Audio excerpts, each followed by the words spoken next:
एकता मासिक, संस्कार भारती आणि भाविसा या तिघांनी एकत्र येऊन हा कार्यक्रम ठरवला.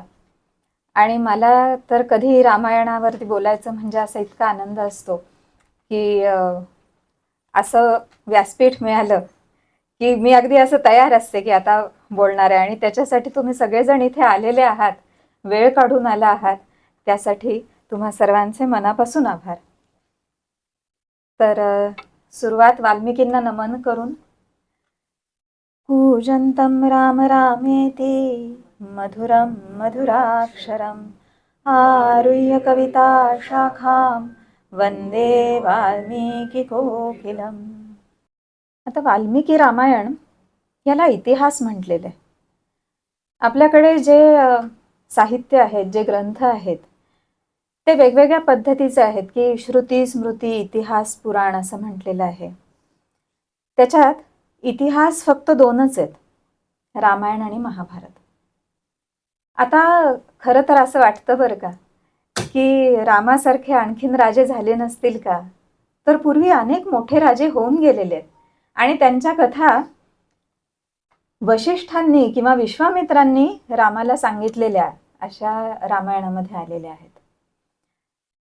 तर असे मोठे राजे होऊन गेले, पण त्यांना मला असं वाटतं की वाल्मिकींसारखा त्यांच्याकडे कवी नव्हता त्या काळात, किंवा व्यासांसारखे कोणी महाकवी नव्हते, आणि त्यामुळे ते तसे अज्ञात राहिलेत. म्हणजे पुराणांमधून त्यांच्या कथा येतात, पण इतिहास म्हणून अशा कथा फार कमी येतात. की एक बृहद्रथ नावाचा एक प्राचीन राजा होता आणि त्यानं खूप काय काय करून ठेवलेलं आहे. किंवा भगीरथ राजा आहे, किंवा परशुरामाच्या कथा येतात, पण ह्या इतिहास म्हणून अशा कुठल्याच येत नाहीत. तर ह्यासाठी आपल्यावरती वाल्मिकींचे आणि व्यासमुनींचे फार मोठे उपकार आहेत की आपल्याला हे रामाचं चरित्र आयतच मिळालेलं आहे. आता रामायण तसं पाहिलं तर वाल्मिकींचं रामायण तर आहेच, पण त्याच्याशिवाय अनेक रामायण आहेत. म्हणजे असं म्हणतात की भारतामध्ये 300 रामायण आहेत, पण मला असं वाटतं की ती 300 म्हणजे तरी लहानच आकडा आहे. हजारो म्हणायला हरकत नाही, कारण आपल्याकडे रामायण गीतांमधून आहे, वेगवेगळ्या भाषांमधून आहे, नाट्यातून आहे, संगीतातून आहे, आणि नृत्यातून पण रामायण सादर केलं जातं. आणि ह्या प्रत्येकासाठी एक वेगळी वेगळी संहिता पण लिहिली जाते. त्यामुळे तिथे सुद्धा एक वेगळं रामायण असं लिहिलेलंच आहे. तर भारतातल्याच काय, भारताच्या बाहेर सुद्धा वेगवेगळ्या भाषांमधून रामायण आहे. वेगवेगळ्या पंथांचं रामायण आहे. म्हणजे जैन पंथाचं आपलं स्वतःचं रामायण आहे, बौद्ध पंथाचं रामायण आहे, शीख रामायण आहे, वनवासींचं रामायण आहे, मौखिक परंपरेतून आलेलं वनवासींचं रामायण आहे. आणि कसं आहे, प्रत्येकाला राम ना त्यांच्या दृष्टीनं, म्हणजे त्यांच्या तत्वज्ञानाप्रमाणे दिसतो. की जैन रामायणामध्ये राम अहिंसावादी आहे, पण रावणाचा तर वध केलाच पाहिजे, त्यानं अधर्म केलाय, त्याचा वध व्हायलाच पाहिजे. म्हणजे अगदी जैनांसारखे मऊ लोक सुद्धा रावणाचा वध करतात, पण तो लक्ष्मणाच्या हातानं. बौद्धांना राम दिसतो तो सम्यक बुद्धीचा, की त्याला हर्ष होत नाही, खेद होत नाही, की त्याचा राज्याभिषेक करणार, किंवा त्याला वनात जा म्हणून सांगितलं, किंवा वनात गेल्यावर तिथे त्याला बातमी मिळते की दशरथाचा मृत्यू झालेला आहे, तर असं कितीही चढ उतार झाले तरी राम हा स्थितप्रज्ञ आहे. हा बौद्ध रामायणातला राम. शीख रामायणातला राम अत्यंत शूरवीर असा आहे. शीख रामायणाचं नाव आहे हनुमान नाटक, आणि गुरु गोविंद सिंगांना हे हनुमान नाटक अतिशय आवडायचं. ते सकाळ संध्याकाळ त्याचं पारायण करायचे, पाठ करायचे. त्यांचा दरबार असायचा, तिथे ते पाठ करायचे, आणि त्यांच्या कमरेला रामायणाचं लहान एक मिनिएचर पोथी बांधलेली असायची. इतकं रामावरती प्रेम आहे. आणि ह्या हनुमान नाटकातला राम किंवा हनुमान नाटक कसं आहे, तर त्याच्यामध्ये शस्त्र घेऊन कसं लढायचं, शस्त्र निर्मिती कशी करायची आणि हातात शस्त्र नसेल तर कसं लढायचं, लाथाबुक्क्यांनी कसे प्रहार करायचे, हे शिक्षण त्या रामायणात आहे. म्हणजे ज्या ज्या काळामध्ये जी जी गरज आहे ती ती गरज रामायणाच्या माध्यमातून वेगवेगळ्या संतांनी, गुरूंनी, मुनींनी, ऋषींनी समाजाला पोचवलेली आहे. तर असं प्रत्येक पंथातलं रामायण आहे. वेगवेगळ्या देशांमध्ये पण रामायण पोचलेलं आहे. की भारतातून जेव्हा जेव्हा लोक बाहेर गेलेत किंवा भारतात जे कोण आलेले आहेत त्यांना इथून जाताना ग्रंथ नेलेत, म्हणजे शेकडो ग्रंथ नेलेत आणि त्याच्यामधला कॉमन ग्रंथ जो सगळ्यांनी नेला असेल तो म्हणजे रामायण आहे. तर एक ह्याची मला कथा सांगायची आहे, ती इंडेंचर्ड लेबरर्सची, की स्लेव्हरीवरती बंदी आली, म्हणजे स्लेव्ह ट्रेडवरती बंदी आली. आणि स्लेव्ह ट्रेडवर बंदी आल्यावर ब्रिटिश ज्या काही कॉलनीज होत्या त्या कॉलनीजमध्ये लेबरर्सची तणतण जाणवायला लागली. मग आता माणसं पाहिजेत कामाला. तर भारतामध्ये त्यांचं राज्य आलेलं होतं आणि त्यांनी काय केलं की सगळ्यांना असं सांगितलं की तुम्ही 5 वर्षासाठी आमच्या वेगवेगळ्या कॉलनीजमध्ये जाऊन तिथे काम करा आणि 5 वर्षांनी तुम्हाला भरपूर पैसे मिळतील, मग तुम्ही परत या इकडे. आणि आपल्याकडचे खरोखर भोळे लोक त्यांनी त्या ॲग्रीमेंटवर सही केली. ज्यांनी ॲग्रीमेंटवर सही केली त्यांना गिरमिट्या, म्हणजे ॲग्रीमेंटवरती सही करणारे म्हणून त्यांना गिरमिट्या असा त्यांच्यासाठी शब्द आला. भारतातून जवळपास 2 मिलियन लोक बाहेर गेले. मग फिजी, सुरिनाम, गयाना अशा सगळ्या ठिकाणी, मॉरिशस वगैरे अशा ठिकाणी भारतीय लोक गेले. आणि जी परिस्थिती काळ्या स्लेव्सची, काळ्या गुलामांची अमेरिकेमध्ये होती तशीच परिस्थिती यांची होती. जवळपास 3-4 पिढ्या तशा परिस्थितीत राहिल्या. पण आता ह्या सगळ्यांनी जाताना बरोबर काय नेलं असेल तर रामायणाची पोथी नेली होती. त्यामुळे दिवसभर कष्ट करून झाल्यानंतर रात्री सगळे एकत्र आले की रामायण वाचायचे.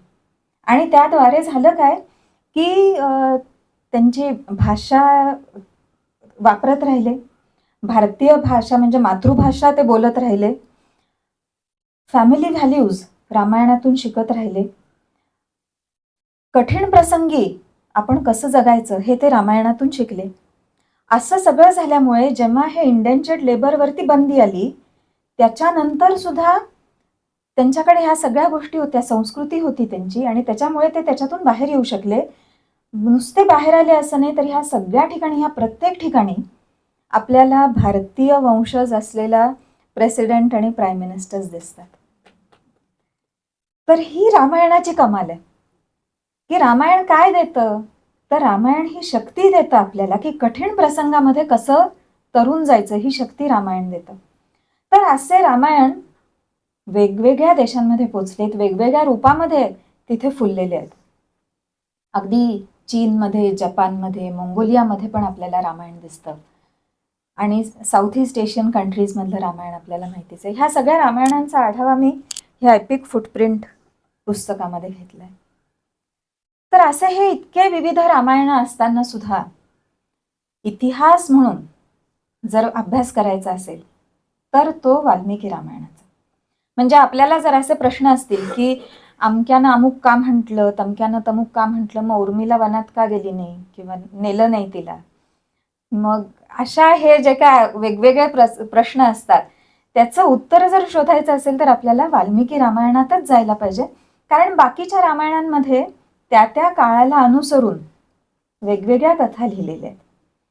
की आता उदाहरण देते की काही काही कथा ना खूप गोड आहेत, की शबरीकडे जातात राम आणि लक्ष्मण आणि मग तिथे ती उष्टी बोरं देते आणि राम ते उष्टी बोरं खातो आणि राम खाताना विचार करतो, इतकं प्रेमानं दिलेलं, भक्तिरसानं भरलेलं हे बोर मी ह्याच्यातली बी कशी काय टाकून देऊ, म्हणून बी सकट बोर खातो. लक्ष्मण मात्र खात नाही. राम त्याला म्हणतो, अरे खाऊन बघ, असं बोर परत मिळणार नाही खायला.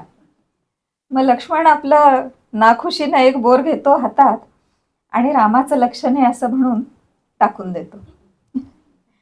आता हे बोर रामाच्या प्रेरणेनं गडगडत जाऊन द्रोणागिरीवरती पडतं, तिथे रुजतं आणि त्याच्यामधून संजीवनीचं झाड येतं. पुढे जाऊन लक्ष्मणाला ती शक्ती लागते इंद्रजिताची, तो मूर्छा येऊन पडतो आणि मग हनुमानाला जाऊन तीच संजीवनी आणायला लागते. तर ही कथा आपल्याला वाल्मिकी रामायणात येत नाही, ही कथा तुलसीदासांच्या रामायणात येत नाही, कंब रामायणात येत नाही. ही कथा येते राधेश्याम रामायणामध्ये. अगदी अलीकडचं रामायण आहे हे. आणि त्याच्यामध्ये ते सांगतात की ते शबरीचं बोर जे होतं तो प्रसाद होता, सुरक्षा कवच होतं. त्यानं खाल्लं नाही म्हणून तो मूर्छा येऊन पडला आणि मग त्याला ते पुन्हा संजीवनी मागवायला लागली त्याच्यासाठी. तर अशा ह्या काही काही कथा असतात की लक्ष्मण रेखा असेल किंवा खार मदत करायला गेली आणि मग तिच्या पाठीवरनं रामानं हात फिरवल्यावर ते 3 चंदेरी पट्टे तिच्या पाठीवर आले. आता हे मूळ रामायणात नाही आहेत ह्या, पण ह्या इतक्या गोड कथा आहेत आणि त्याचं पण काहीतरी महत्व आहे, त्याच्यामुळे त्या अगदी जनमनात रुळून गेलेल्या अशा ह्या कथा आहेत. काही काही कथा एकदम विचित्र आहेत. तर अशी एक विचित्र कथा पण सांगते की कानडी भाषेमध्ये सीता म्हणजे तो शिंकला असा अर्थ होतो. मग तिथल्या लोकांनी विचारलं की असं काय बरं असं नाव ठेवलं असेल सीतेचं, नाही का, सीता का ठेवलं नाव. आता वाल्मिकी रामायणात सीता असं नाव ठेवलंय कारण ती नांगरताना सापडलेली आहे. तर नांगरल्यावर जमिनीमध्ये जी रेघ उमटते त्याला सीता म्हणतात, म्हणून तिचं नाव सीता. मग ह्या लोकांनी पण विचारलं मग सीता का ठेवलं नाव. मग त्यांनी आपलं काहीतरी उत्तर द्यायचं म्हणून दिलंय उत्तर की काय, रावण शिंकला आणि त्याच्या शिंकेतून तिचा जन्म झाला म्हणून तिचं नाव सीता. आता खरं तर त्या प्रश्नालाही अर्थ नाही आणि त्या उत्तराला त्याहून अर्थ नाही आणि आपल्याला ही कथा पण माहिती नाही. पण मग हे जे एक लेफ्टिस्ट लोकांचं जे रामायण अभ्यास करायची पद्धत असते त्याच्यात ते कुठून तरी कुठल्या तरी गावातलं एक छोटंसं काहीतरी काढायचं आणि मग ते म्हणायचं हे असंच आहे वगैरे, त्याच्यातला हा प्रकार आहे. पण अशा कथा जनामनात रुळलेल्याच नाही आहेत. आपल्याला आवडणाऱ्या कथा ज्या आहेत त्या टाइम टेस्टेड आहेत आणि त्या टिकलेल्या आहेत. तर एकूण आपल्याला असा कुठलाही प्रश्न आला की हे खरंच असं होतं की नाही ते पाहायचं असेल तर आपल्याला जायला लागतं वाल्मिकी रामायणात. आणि मग वाल्मिकी रामायणात आपल्याला काय काय सापडू शकतं. तर वाल्मिकी रामायण ही पहिली ही श्रद्धा किंवा ही आपल्याकडची ट्रॅडिशन अशी आहे की वाल्मिकी रामायण हा इतिहास आहे, हे असंच घडलं, ही आपली श्रद्धा आहे. ही श्रद्धा ठेवून मग आपण वाचणार आणि मग वाचायला लागल्यावर त्याच्यामध्ये खूप वेगवेगळ्या गोष्टी सापडायला लागतात. त्या काळातला पेहराव कसा होता. इथे श्वेताताई बसल्यात, त्यांनी भारतीय वेशभूषा ह्याच्यावरती पुस्तक लिहिलंय. त्याच्यामधली एक केशभूषा सांगितली आहे त्यांनी की रामाची जी हेअरस्टाईल आहे ती काक पंख अशी काहीतरी आहे, if I am not wrong. तर अशा गोष्टी पण आपल्याला मिळतात की रामायणाच्या काळामध्ये कशा प्रकारची हेअरस्टाईल होती, कसे कपडे घालायचे, किंवा सीता नेहमी वेणी घालायची हा एक उल्लेख येतो. आणि रामानं म्हटलंय, राम वर्णन करतो सीतेचं हनुमानाकडे, तेव्हा तो हनुमानाला सांगतो की तिच्या पाठीवर नागासारखी काळी तिची वेणी रुळलेली असते. ह्या अशा गोष्टी आपल्याला खूप सुंदर मिळतात. तर वाल्मिकी रामायणामध्ये एक भाग येतो की सीतेचा शोध घ्यायचा आहे आणि सीतेचा शोध घेण्यासाठी सुग्रीव आपल्या सेनेला 4 दिशांना पाठवतो आणि 4 दिशांना काय काय दिसेल, कुठपर्यंत जायचंय हे सगळं तो त्याच्या सेनेला सांगतो. आता त्यानं केलेलं जे वर्णन आहे, त्यानं दिलेले जे डिटेल्स आहेत ते ऐकून रामाला पण आश्चर्य वाटतं आणि राम विचारतो की बाबा तुला कसं काय माहिती एवढं सगळं. तेव्हा सुग्रीव सांगतो की पूर्वी वालीची माणसं माझ्या मागे लागली होती आणि त्याच्यापासून स्वतःचा जीव वाचवण्यासाठी मी पळत होतो आणि मी जिथे जिथे गेलो ते मी हे सांगत आहे आणि मी सगळीकडे फिरून मग मी इथे ह्या ऋष्यमुख पर्वतावर इथे येऊन राहिलो आहे. तर सुग्रीव जे सांगतोय ते त्याचं प्रत्यक्ष प्रमाण आहे. त्यानं स्वतः जाऊन पाहिलंय, कुणाकडून तरी ऐकलंय किंवा मनाचंच काहीतरी सांगत आहे असं नाही, तर त्यानं तो गेलाय तिथे आणि त्यानं ते पाहिलंय आणि तो सांगतोय. ह्याच्यामध्ये अजून एक मला गंमत वाटते, ती म्हणजे वाल्मिकींची.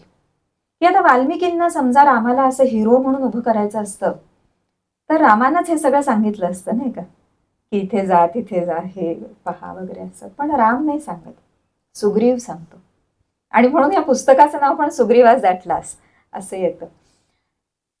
किंवा सेतू बांधायची वेळ येते तेव्हा तो नल सेतू बांधतो. रामायणामध्ये त्याचं नाव नल सेतू असंच येतं, राम सेतू येत नाही. आपण म्हणतो त्याला राम सेतू, पण त्याचं नाव नल सेतू असंच येतं. इथे आपल्याला इंटिग्रिटी दिसते त्या लेखकाची, की तो कुठलीही गोष्ट लपवायला जात नाही, अर्ध सत्य सांगत नाही, जे आहे ते आणि तसंच्या तसं तो सांगतो. म्हणजे अगदी वालीला मारल्यावर वालीनं रामाला प्रश्न विचारलेले आहेत, ते प्रश्न सुद्धा वाल्मिकी नजरेआड करत नाहीत, की जाऊ देत हा नको लिहायला, असं नाहीये. ते सगळे सर्ग पण लिहिलेले आहेत. तर ही इथे आपल्याला त्या लेखकाची इंटिग्रिटी दिसते, ह्या ग्रंथाची इंटिग्रिटी दिसते, की जे सत्य आहे तेच आपल्या समोर मांडलेलं आहे. तर किष्किंधा कांडमध्ये 4 सर्गांमध्ये 4 दिशांचं वर्णन आलंय आणि त्याच्यातले हे आता जे पुस्तक आहे ते मी आणि निलेश ओक यांनी एकत्र लिहिलं. निलेश ओकांनी ह्याच्यावरती खूप आधीपासनं आणि भरपूर संशोधन केलंय. सगळ्यात आधीचं संशोधन आहे डॉक्टर पवी वर्तकांचं, पुण्यातलेच. आणि त्यांनी ह्याच्यातले काही काही ठिकाणं ऑलरेडी त्यांनी मार्क केलेली होती, की हे वर्णन केलेलं हे ठिकाण आहे वगैरे. त्याच्यानंतर पुढचं अधिक संशोधन केलेलं आहे आणि खोलवर संशोधन केलेलं आहे निलेश ओकांनी. आणि मग आम्ही दोघांनी मिळून पुस्तक लिहिलं. मग त्याच्यामध्ये प्रत्येक एक एक श्लोक वाचून, की ह्या श्लोकामध्ये जे वर्णन केलेलं आहे ते आपल्याला खरं खरं काय दिसतं असं पाहायला सुरुवात केली आणि मग हे पुस्तकामध्ये ते इन्क्ल्यूड केले. तर ह्याच्या आधीची गोष्ट अशी आहे की रामायणाची कालनिश्चिती केली आहे निलेश ओकांनी. आणि ती कालनिश्चिती करण्यासाठी त्यांनी रामायणातले खगोल निरीक्षणं जी आहेत त्याच्यावर आधारित ती कालनिश्चिती केलेली आहे. एक गंमत सांगते साईड बाय साईड, की वाल्मिकी जेव्हा वर्णन करतात तर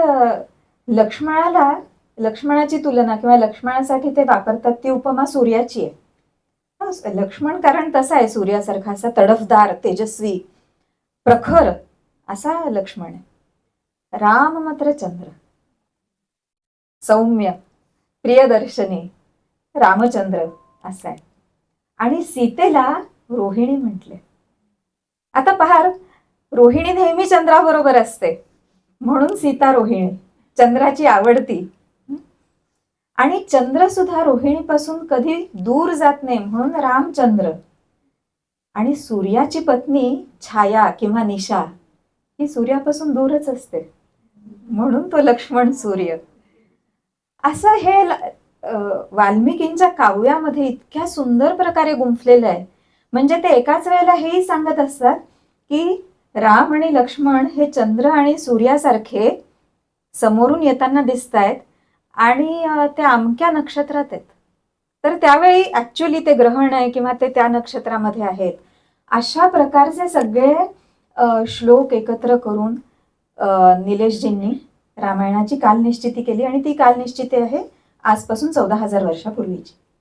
आता 14,000 वर्षापूर्वी हे जग कसं होतं तर ते ह्या नकाशामध्ये दिसेल, की वरती सगळीकडे तो एक बर्फाचा लेयर आहे. आईस शीट्सच म्हटलंय त्याला. नॉर्थ अमेरिकामध्ये आणि युरोपमध्ये हे आईस शीट्स कसे आहेत तर जवळजवळ 3-3 किलोमीटर थिक एवढे मोठे हे आईस शीट्स आहेत. त्यामुळे 14,000 वर्षापूर्वी ह्या ठिकाणी काहीच होत नाहीये. त्यानंतर रशियाचा जो भाग आहे त्या भागामध्ये परमाफ्रॉस्ट आहे. म्हणजे तिथे जमिनीवरती बर्फ पडून पडून तो असा ना घट्ट झालेला आहे आणि तिथे काही उगवत नाही. आणि खाली जो पेरू आहे म्हणजे साऊथ अमेरिकेचा भाग तिकडे सुद्धा बर्फ आहे. आता आपल्याला असं दिसेल की सुग्रीव जेव्हा सगळं वर्णन करतो पूर्ण जगाचं, तेव्हा तो आल्प्सच्या पलीकडे जात नाही. आल्प्स पाशी आल्यावर तो म्हणतो ह्याच्या पुढचं मला काही माहिती नाही, तिथे जाऊ नका, कारण बर्फच आहे तिकडे. त्यानंतर तो रशियाचा सुद्धा जो वरचा भाग आहे तिथे सुद्धा तो सांगतो की साधारणपणे 40 डिग्री नॉर्थ लॅटिट्यूड आहे, त्याच्यावरती जाऊ नका. तो वर्णन करतो तिथलं पुढचं सगळं, की तिथे अमुक आहे, तिथे अशी जागा आहे की तिथे 6 महिने दिवस 6 महिने रात्र आहे, तिथे सूर्य नाही असूर्या असं तो म्हणतो. आणि त्याच्यानंतर हेही सांगतो की सूर्यचंद्राच्या शिवाय सुद्धा तिथे आकाशात प्रकाश दिसतो, म्हणजे अरोरा वगैरे. तर हे सगळ्या गोष्टी तो सांगतो, पण तो म्हणतो तुम्ही तिथपर्यंत जाऊ नका, त्याच्या अलीकडेच थांबा, तिथपर्यंतच सीतेचा शोध घ्या. तसंच पूर्वेला तो सांगतो की तुम्ही साऊथ अमेरिकेपर्यंत गेला की त्याच्या पुढे जाऊ नका. आता त्याच्या पुढचा जो भाग आहे तो आपल्याला असं दिसेल की तो सगळा एकतर अँडीज पर्वत आहे, बर्फानं आच्छादलेला आहे, आणि त्याच्या पलीकडे तर सगळं अमेझॉनचं रेन फॉरेस्ट वगैरे आहे, त्यामुळे तिथे जाऊ नका असं तो सांगतो. आणि म्हणतो मला ह्याच्यातलं माहिती नाही काही, म्हणजे तो हे सांगत नाही की तिथे जंगल आहे किंवा काय, तो म्हणतो ह्याच्या पुढचं मला काही माहिती नाही. तर ही जी त्याची बाउंड्री त्यानं आखलेली आहे, ही बाउंड्री केवळ 14,000 वर्षापूर्वीच्या जगालाच लागू होते. आणि त्यामुळे रामायणाची कालनिश्चिती आणि रामायणामध्ये सांगितलेला जो भूगोल आहे ह्यांची सांगड बरोबर बसते. म्हणजे हे नंतरूनच घुसडलंय किंवा नंतर सांगितलं असतं तर युरोपचं सुद्धा वर्णन आलं असतं, पण ते वर्णन काही येत नाही. तर ह्या जगाचं वर्णन आता आपण सुग्रीवाच्या तोंडून ऐकणार आहोत. अजून एक गोष्ट ह्याच्यामध्ये की समुद्रातल्या पाण्याचा एवढा बर्फ असल्यामुळे समुद्रातलं पाणी कमी आहे. समुद्राची पातळी जवळपास 140 मीटर कमी आहे त्याच्यापेक्षा. आता उदाहरण सांगते, मालदीव्सचं जे बेट आहेत, या मालदीव्सच्या बेटांमध्ये सगळ्यात हायेस्ट पॉइंट आहे तो 8 मीटर आहे. आणि समुद्राची पातळी त्यावेळेला 140 मीटर कमी होती, म्हणजे हे सगळी बेटं किती मोठी असतील हे असं आपल्याला लक्षात येईल. तसंच त्यावेळेला भारत आणि श्रीलंका हे जोडलेलेच होते की चालत चालत जाता येईल असं. 15व्या शतकापर्यंत तसं होतं की चालत जाता यायचं श्रीलंकेमध्ये. आणि मग हळूहळू समुद्राची पातळी वाढतच आहे. हे इकडची सुद्धा जी बेटं आहेत की जावा, सुमात्रा, इंडोनेशियाची बेटं, ही सगळी बेटं पण बऱ्यापैकी जोडलेली होती.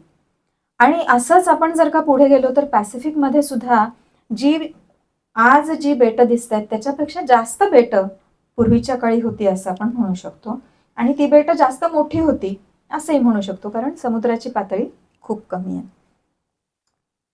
तर ह्या अशा जगाचं वर्णन आपला सुग्रीव करत आहे.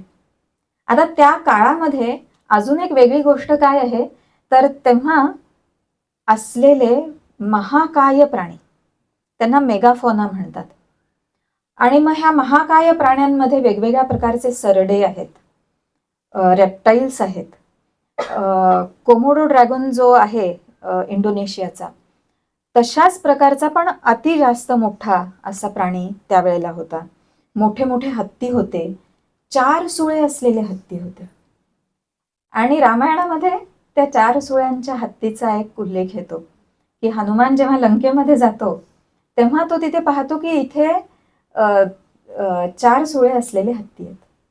आता हे वाचताना ऐकताना आपल्याला असं वाटू शकतं की काहीतरी अद्भुत लिहिलेलं आहे, पण जेव्हा म्हणजे अगदी अलीकडच्या काळात जेव्हा फॉसिल्स मिळायला लागलेत आणि त्यांच्यावरती संशोधन केले तेव्हा असं लक्षात आलं की नाही, खरंच होते आहे असे प्राणी.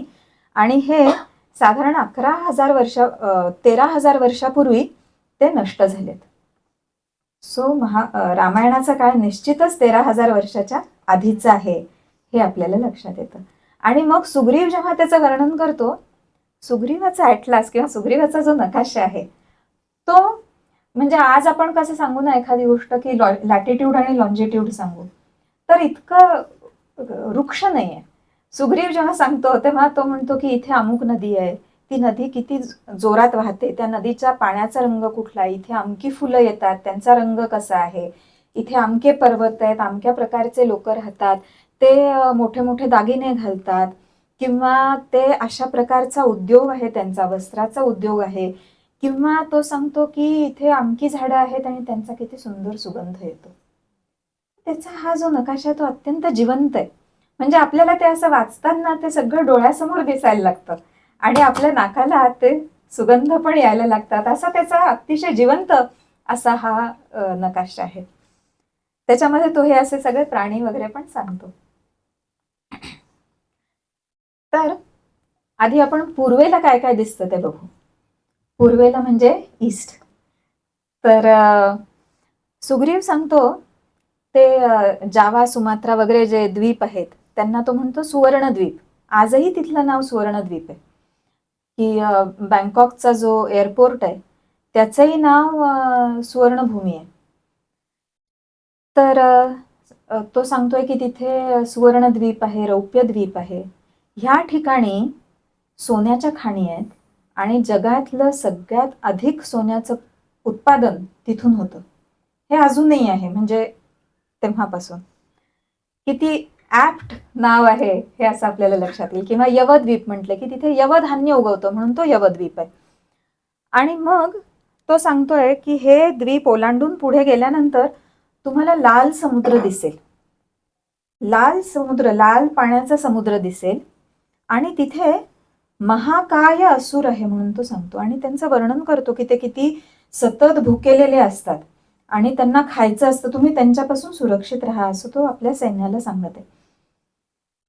आता आपण ते महाकाय असुर कोण होते ते पाहिलंय मागे. ते मेगाफोना जे आहेत हे आपण महाकाय असुर असे म्हणू शकतो.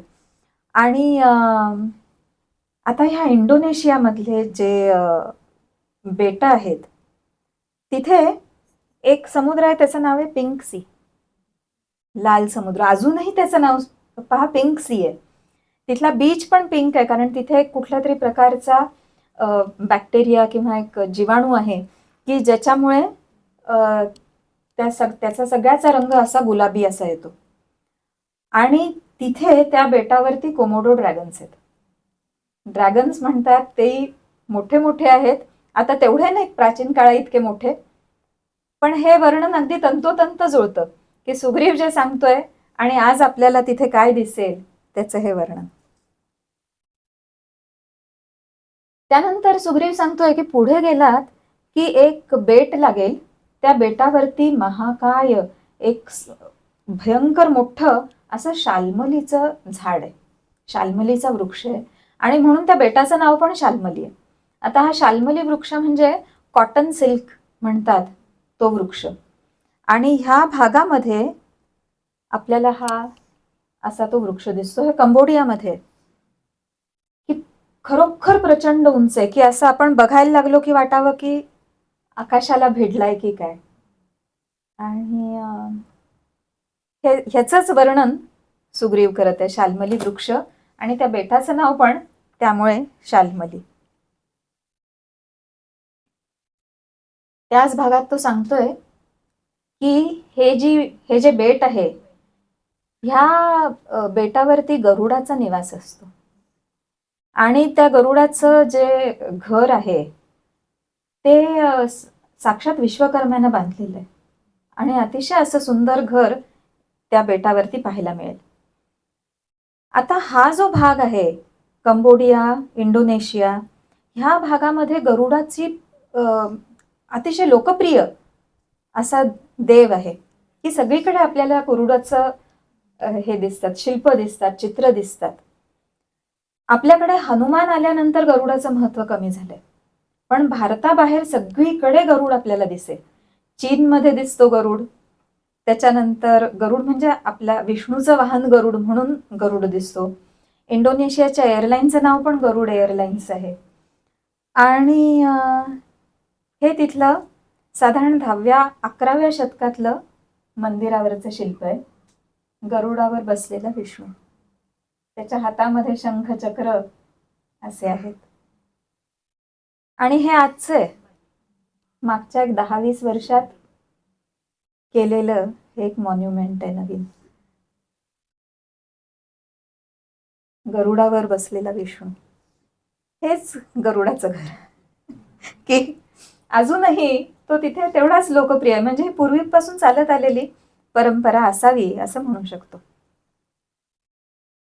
इथे सुग्रीव सांगतोय की मंदेहा नावाचे राक्षस आहेत. आता हे जे मंदेहा राक्षस आहेत यांचं वर्णन यजुर्वेदात पण येतं. आणि रामायणामध्ये सुग्रीव सांगतोय की हे मंदेहा राक्षस कसे आहेत, तर ते महाकाय आहेत, मोठे आहेत आणि ते रोज सकाळी सूर्याची किरण पृथ्वीपर्यंत पोचवण्यासाठी अडवतात, की सूर्य झाकून टाकतात. आणि त्याच्यानंतर सूर्याच्या शक्तीनं आपण गायत्री मंत्राचा जप करतो म्हणून सूर्याची शक्ती वाढते आणि मग सूर्य त्याच्या शक्तीनं त्यांना त्या हीटमुळे हे सगळे जे महाकाय मंदेहा राक्षस आहेत ते एखाद्या कड्यावरती जाऊन लोंबकळतात उलटे. आता असं वर्णन म्हणजे आपल्याला लक्षात येतं की हे वटवाघूळ आहेत. आणि वटवाघूळ समजा जर का संध्याकाळच्या वेळेला आपण आकाशात पाहिलं तर ते असे झुंबड असते त्यांची, असं नदी व्हावी तसे ते उडत असतात आणि ते सूर्य झाकतात, हे अगदी बरोबर आहे. आता हे मंदेहाना त्यांनी म्हटलंय की हे खूप मोठे राक्षस आहेत, महाकाय आहेत. आणि जावामध्ये एक त्यांच्या कथा आहेत. त्या कथा अशा आहेत की तिथे पूर्वीच्या काळी एक अहुल नावाचं वटवाघूळ होतं आणि ते इतकं मोठं होतं की त्याचा विंगस्पॅन साधारणपणे 10 ते 12 फूट असा होता. तर एवढं मोठं वटवाघूळ होतं आणि ते हे त्यांचं काय की जुन्या आठवणी आहेत त्या. आता कोणीही ते पाहिलेलं नाहीये वटवाघूळ, पण तिथे ते आठवणी आहेत. आणि आजही तिथे मोठे वटवाघूळ दिसतात. त्यांना जायंट बॅट्स म्हणतात. जावापासून फिलिपिन्स पर्यंत सगळीकडे ही प्रजाती मिळते आणि त्यांचा विंगस्पॅन साधारणपणे 5 ते 6 फूट असा इतका मोठा आहे. तर हे आपल्याला दिसेल की हे आजचं तिथला जायंट बॅट. कोट घालून लटकते.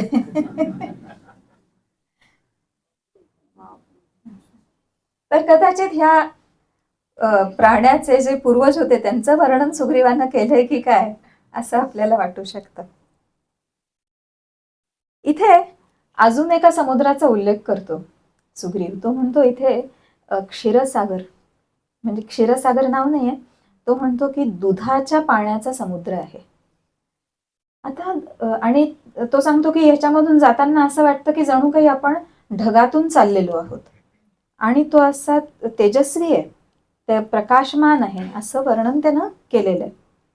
आता अगदी अलीकडच्या काळामध्ये म्हणजे हे आहे 2019 मधलं की एका सॅटेलाइट मधून जावा जवळच्या समुद्रामध्ये असा एक पांढरा पट्टा दिसत होता आणि भरपूर मोठा होता तो. तर त्यांच्या लक्षात येईना की हा असा पांढरट पट्टा जो दिसतोय तो नक्की काय आहे. मग त्यावेळेला तिथे जी एक गणेश नावाची याच चालली होती. आता गणेश नावाची याच म्हटल्यावर आपल्याला वाटेल भारतीयांची आहे, पण नाही, ती तिथल्याच लोकल लोकांची. त्यांच्याकडे पण गणेश खूप पॉप्युलर आहे, त्यामुळे गणेश नाव असलेली एक याच तिथे चालली होती. त्यांच्याशी कॉन्टॅक्ट केला आणि त्यांना विचारलं की तुम्हाला काही दिसतंय का. आणि तेव्हा त्यांनी सांगितलं की रात्रीच्या वेळी सुद्धा समुद्र पांढऱ्या रंगाचा दिसतोय, प्रकाशमान आहे आणि आम्ही ढगातून चाललोय असं फिलिंग येतंय. ते हे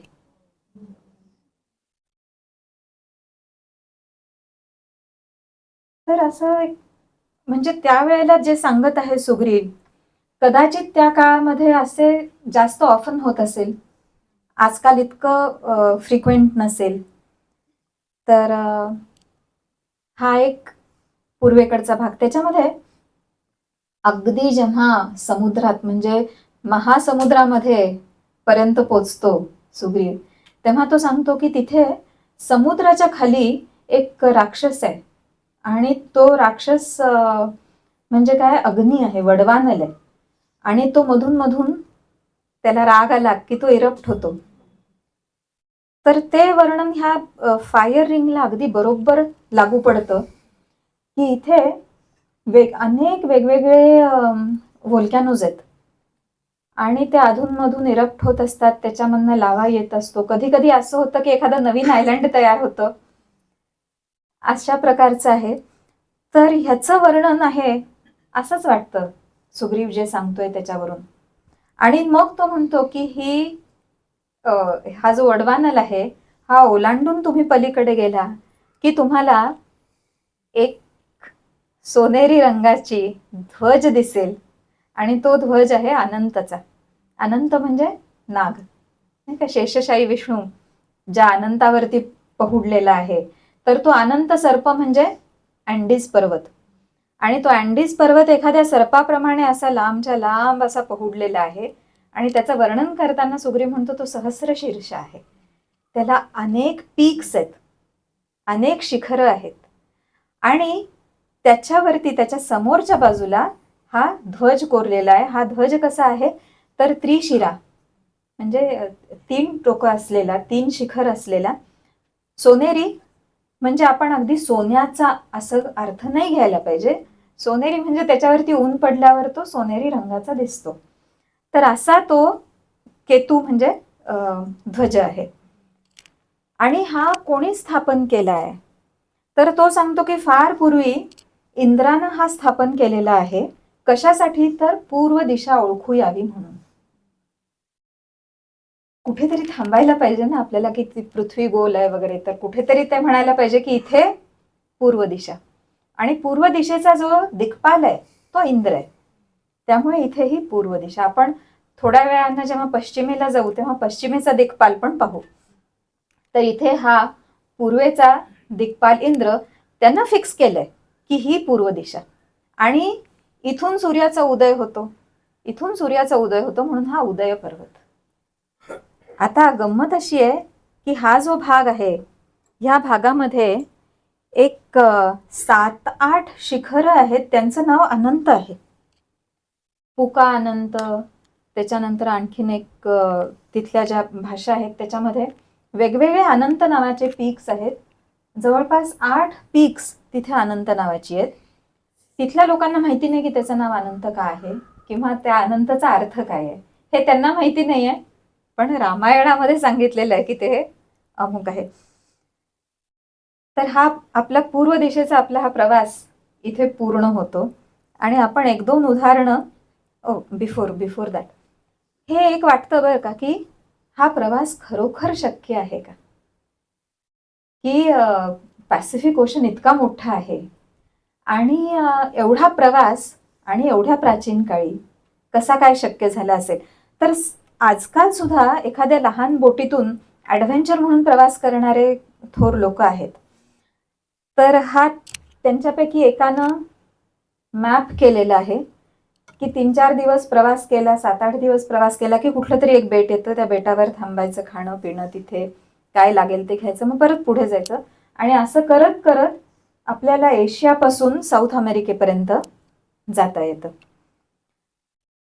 पूर्वी हे शक्य होतं का तर जपानमध्ये त्यांना असं लक्षात आलं की एका बेटावरती, जपानमधल्या एका बेटावरती लोक 30,000 वर्षापूर्वी राहायला लागले. तर ते तिथे पोचले कसे. मग त्यांच्या लक्षात आलं की ते बोटीनं तिथे पोचलेले आहेत. मग ह्या जॅपनीज रिसर्चर्सनी काय केलं की त्या काळात त्यांनी बोट जशी तयार करायची तशी बोट तयार केली. म्हणजे एक मोठा ओंडका घेतला झाडाचा, तो सगळा आतून पोखरून काढला. तो पोखरून कशानं काढला की त्या काळातली जी हत्यारं होती, स्टोन टूल्स, त्यांनीच तो पोखरून त्याची एक डगआउट बोट म्हणतात तशी ती बोट तयार केली. आणि त्याच्यामध्ये 5 जण बसले. त्याच्यातला एकटा जो होता तो न्यूझीलंडचा माओरी समाजातला एक वनवासी. तर तो पण त्याच्यामध्ये होता, कारण ते कंपास वापरणार नव्हते की आता आपण ह्या बोटीतून त्या बेटावरती जायचं, पण कंपास वापरायचं नाही, मॉडर्न टूल्स वापरायचे नाहीत. तर तो जो वनवासी माणूस होता त्यानं तारे बघून आपण कुठल्या दिशेनं प्रवास करायचा हे सांगितलं. आणि त्यांनी 30,000 वर्षापूर्वी मानवांनी जसा प्रवास केला असेल तसा प्रवास करायचा प्रयत्न केला आणि ते पोचले. त्यांना 2 दिवस लागले समुद्रातून जायला. पण ह्या अशा प्रकारच्या एक्सपेरिमेंट्स होत आहेत. आणि हे तर 30,000 वर्षापूर्वीचं आहे. आपण जो काळ बघतोय तो त्याच्याही नंतरचा 14,000 वर्षापूर्वीचा काळ बघतोय. त्यामुळे पॉसिबिलिटी आहे का की खरोखरच असे बोटीतून गेले असतील, तर फिजिबल नक्की आहे हे. आपल्याकडे पण अशीच एक एक्सपेरिमेंट इतक्यातच केलेली आहे. संजीव सन्याल यांनी स्टिच शिप प्रोजेक्ट असं हातात घेतलं होतं. कारण भारतामध्ये शिप बिल्डिंगची इंडस्ट्री अतिशय जुनी आहे आणि अतिशय उत्तम अशी इंडस्ट्री होती. आणि आपल्याकडे खिळे ठोकून जहाजं तयार करण्यापेक्षा ते शिवून करायचे, तर म्हणून त्याचं नाव ते स्टिच शिप. तर तशी शिप तयार करून त्या बोटीतून ओमानला जाऊन परत आलेलो आहोत. ही अशी एक्सपेरिमेंट आहे. अगदी आत्ता एक 5-6 महिन्यापूर्वी ती पूर्ण झालेली आहे आणि ती शिप आता आपल्या इंडियन नेव्हीमध्ये आहे. त्याचं नाव आहे INSV कौंडिण्य. कारण कौंडिण्य आपला अगदी फार प्राचीन असा एक माणूस होता की जो साऊथ ईस्ट एशियन देशांपर्यंत पोहोचला होता. तर अशा प्रकारच्या रिसर्चही होतोय, एक्सपेरिमेंट्स पण होत आहेत, फक्त भारतातच नाही तर भारताबाहेर सुद्धा. की व्हायकिंगनी सुद्धा कुठल्या प्रकारच्या बोटी तयार केल्या होत्या 1200 वर्षापूर्वीच्या वगैरे. तर तशा बोटी तयार करून त्या त्या देशांच्या म्युझियम्समध्ये पण आपल्याला हे सगळं पाहायला मिळतं. तर हे एक अभिमान वाटावा, कुणालाही अभिमान वाटावा अशी गोष्ट आहे. तर त्याच्यातच आपण हे बघतोय. सुग्रीव जे काय सांगतोय त्याच्यामध्ये, सुग्रीव सुद्धा जेव्हा सांगतो त्याच्या वानर सेनेला, तो म्हणतो आता मी तुम्हाला हे सगळं सांगितलंय, तुम्ही तिथे कसं जाल? पळत जा, उड्या मारत जा, पोहून जा, किंवा वाटलं तर बोटीतून जा, असं त्यानं सांगितलेलं आहे. त्यामुळे आपल्या लक्षात येतं की त्या काळामध्ये बोटी तर होत्याच आणि इथपर्यंत ते प्रवास करू शकत होते. आता हा पूर्वेचा प्रवास झाला, आपण आता थोडंसं उत्तरेचं बघूया. तर उत्तरेला जाताना सुग्रीव सांगत आहे की तुम्ही कैलास पर्वताच्या पलीकडे जाल, काश्मीरच्या पुढे, काश्मीरच्या वरच्या बाजूत, की ज्याला आपण उत्तर पूर्व आणि उत्तर मद्र असं म्हणायचो, म्हणजे सेंट्रल एशियाचा भाग. तिथे तुम्ही गेलात की तो म्हणतो की खूप कमळं असतील तिथे. मी पहिल्यांदा जेव्हा हे वाचलं तेव्हा मला असं वाटलं की कसं शक्य आहे, म्हणजे सेंट्रल एशियामध्ये कुठली कमळं असणार आहेत वगैरे. पण आता हे लिहिलंय म्हटल्यावर मला ते अभ्यास करणं आलं आणि मग मला असं सापडलं की कझाकस्तानमध्ये ती एक नद्यांचं खोरं आहे, 2 नद्या आहेत तिथे, त्यांच्या खोऱ्यामध्ये कमळं उमलतात. प्रचंड, किती प्रचंड, 5000 हेक्टर कमळांनी भरून जातात. आणि दरवर्षी तिथे लोटस फेस्टिवल असतो जुलै ऑगस्ट मध्ये, आणि जगभरातून लोक ती कमळं बघायला येतात. तर ही ती कमळं, म्हणजे कशा प्रकारचा हा नकाशा आहे पहा तुम्ही, किती जिवंत नकाशा आहे हा. आणखीन एक तो सांगतोय की कैलास पर्वताच्या तुम्ही पलीकडे जाल, म्हणजे कैलास पर्वत लागेल, मानस सरोवर लागेल, तिथून पुढे गेलात की अजून एक मोठं तळ लागेल आणि त्याच्यानंतर तुम्हाला एक नदी लागेल. त्या नदीचं नाव आहे शैलोदा. शैलोदा म्हणजे शैलावर जन्मलेली, म्हणजे पर्वतावर जन्मलेली अशी ही नदी आहे आणि ती नदी रत्नांनी भरलेली आहे. आता हे वाचताना असं वाटतं की काहीतरी कवी कल्पना आहे, रत्नांनी भरलेली नदी असू शकते का? मग हा तिथला अभ्यास सुरू केल्यावर लक्षात आलं की ही कुठली नदी असू शकते, तर ती होतान. ती कैलास पासून वरती एक तळ, ते कदाचित पँगॉंग असावं, आणि त्याच्यावरती गेलं की ही होतान नदी आहे. तर ही जी होतान नदी आहे तिचा जन्म तिथल्या पर्वतांवरती झालेला आहे. ह्या नदीचं वर्णन काय आहे पहा, जेमस्टोन फिल्ड रिव्हर. ही आत्ता परवाची बातमी आहे. जेमस्टोन फिल्ड रिव्हर कशामुळे? कारण ह्याच्यामध्ये जेड मिळतो, ग्रीन आणि व्हाईट जेड ह्या नदीमध्ये मिळतो, आणि त्यामुळे ही जेमस्टोन फील्ड रिव्हर आहे, रत्नांनी भरलेली नदी आहे. तिथली लोक त्या नदीच्या काठावर, हे होतान किंवा खोतान म्हणतात, त्यांचा हा उद्योग आहे की त्या नदीच्या पात्रातले जे गोटे आहेत त्याच्यामधले जे जेमस्टोन्स आहेत, म्हणजे जेड आहेत, ते शोधून आणायचे आणि मग त्याच्यापासून वेगवेगळ्या अशा वस्तू तयार करून विकल्या जातात. हे खोतांमध्ये. आता उत्तर पाहिली आपण, एक पश्चिमेचं उदाहरण घेऊ. पश्चिमेला सुग्रीव सांगत आहे अगदी सिंधू नदी आणि त्याच्या पलीकडे तुम्ही सीतेचा शोध घ्यायला लागा. सिंधू नदी जिथे समुद्राला मिळते तिथे सुग्रीव सांगतो की मगरी आहेत खूप, आणि मला तोपर्यंत माहिती नव्हतं की समुद्रातल्या मगरी वेगळ्या असतात आणि समुद्रातल्या म्हणजे खाऱ्या पाण्यातल्या पण मगरी असतात असं. तर ह्या अशा गोष्टी म्हणजे एक एक फॅक्टच मी असं शिकत शिकत पुढे चालले. पुढे गेल्यावर साधारणपणे हे युरोपमध्ये कार्पॅथियन माउंटन रेंज जी आहे त्याला सुग्रीव म्हणतो की ती मेघवंत नावाची पर्वत राजी आहे तिथे. आता हे जे माउंटन्स आहेत तिथला भौगोलिक परिसर आणि तिथले टेम्परेचर्स असे असतात आणि तिथले वारे असे असतात की तिथे सतत ढग असतात. आणि हे तिथले फोटो आहेत की हे सगळीकडे असे ढग दिसतात आणि त्याचं नाव सुग्रीव सांगतो मेघवंत आहे, की ढगांनी आच्छादलेला असा हा किती योग्य नाव द्यावं पर्वताला. तर ते असं. त्याच्या अलीकडचा एक माउंटन आहे त्याला सुग्रीव म्हणतो की तिथे वरुणाची मंदिर होती, वरुणालय होती. आता हा टॉरस माउंटन आहे आणि हा टॉरस माउंटन म्हणजे साधारण टर्कीचा भाग येतो, साऊथ टर्कीचा भाग येतो. त्याच्यामध्ये युफ्रेटिस आणि टिग्रिस या नद्यांचा उगम आहे. तर त्या पर्वतांवर पाऊस पडला की नद्यांना पाणी येतं.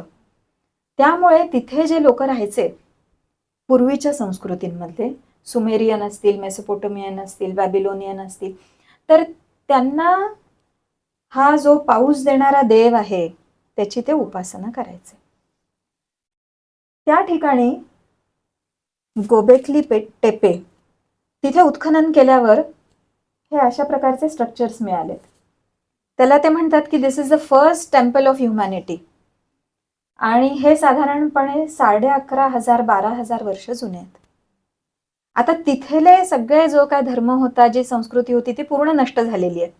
त्यामुळे तिथे आज असं कोणी सांगणारं नाही की ते मंदिर होतं पण कुठल्या देवाचं मंदिर होतं हे सांगणारं कोणी नाही.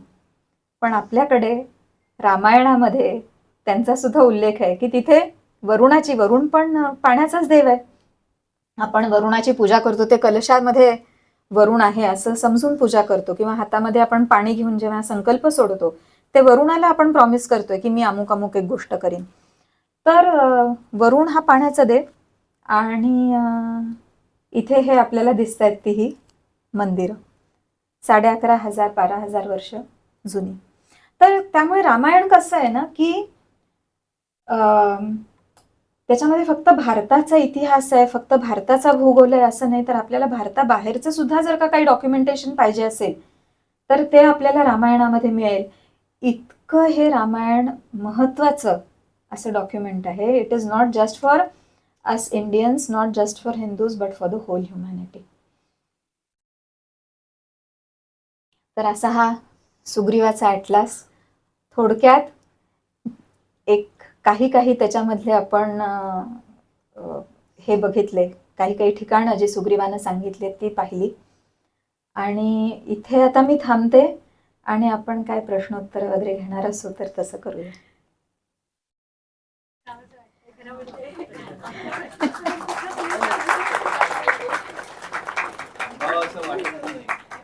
इतकं सुंदर आहे ना रामायण की कसंही वाचा ते गोडच आहे. नाही, हा हे इथपर्यंतच ठरवलं होतं.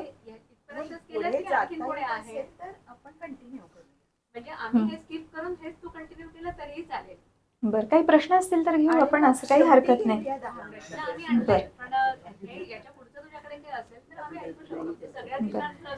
एक दक्षिणेचं राहिलेलं आहे ते. हो, दक्षिणेचा मी घेतला नाही. दक्षिणेचा असा उल्लेख करतो सुग्रीव की तुम्ही दक्षिणेला जाल. आता पहा कसं आहे की सोमनाथला तो एक बाण आहे ना की तिथे लिहिलेलं आहे ह्याच्या पुढे आता काहीच नाही शेवटपर्यंत. हे आपल्याला फार पूर्वीपासून माहिती आहे की ह्याच्या पुढे काहीच नाही.